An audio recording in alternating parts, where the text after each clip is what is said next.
সেদিন চট্টগ্রাম মস্তাকাল লুণ্ঠন হয়েছিল সূর্য সেন, মাস্টারদা সূর্য সেনের নেতৃত্বে। সেদিন যে নারী, যে মহিলা অবগুণ্ঠন ছেড়ে নিজের সমস্ত জীবন যন্ত্রণা রস নিংড়ে সেই অস্ত্রাগার লুণ্ঠনের নেতৃত্বে পাশে দাঁড়িয়েছিলেন প্রীতিলতা ও বন্দেদা। সেই প্রীতিলতার চিঠি পাঠ করে শোনাচ্ছেন সঙ্গীতা চক্রবর্তী। ইতিহাসের পাতা থেকে আজকের স্বাধীনতার টুকরো স্মৃতি। আজকে যেখানে ভারতবর্ষ তথা বাংলার সমস্ত নারী সম্মান আর ভুলুঞ্চিত, সেখানে যেই বীর নারী প্রথম শহীদ হয়েছিলেন, তার লেখা শেষ চিঠি তার মাকে। 24শে সেপ্টেম্বর 1925।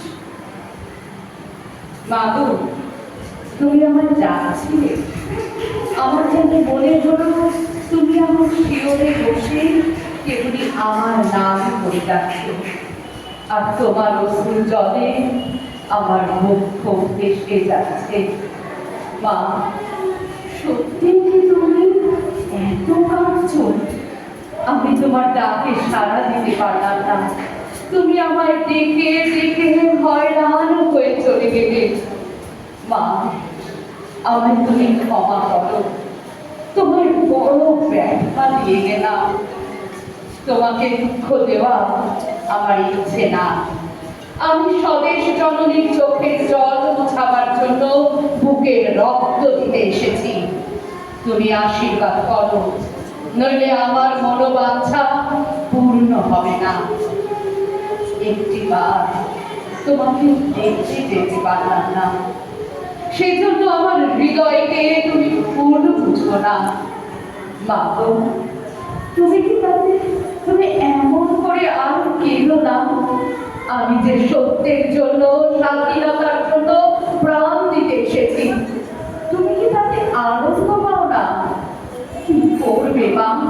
দেশ যে পরাধীন, দেশবাসী যে বিদেশের অত্যাচারে জর্জরিত, দেশমাতৃকা যে শৃঙ্খল ধারে অবনতা, লাঞ্ছিতা, উৎপীড়িতা, তুমি কি সবই নীরবে সহ্য করবে মা?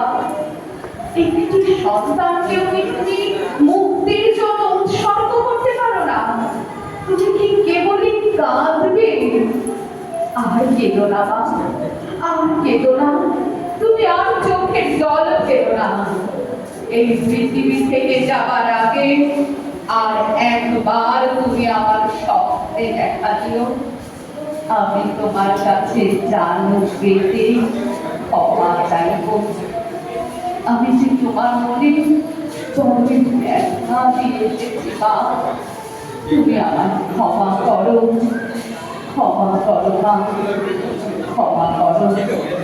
ইতি তোমার রানী প্রীতিলতা ওয়ান্দেদার।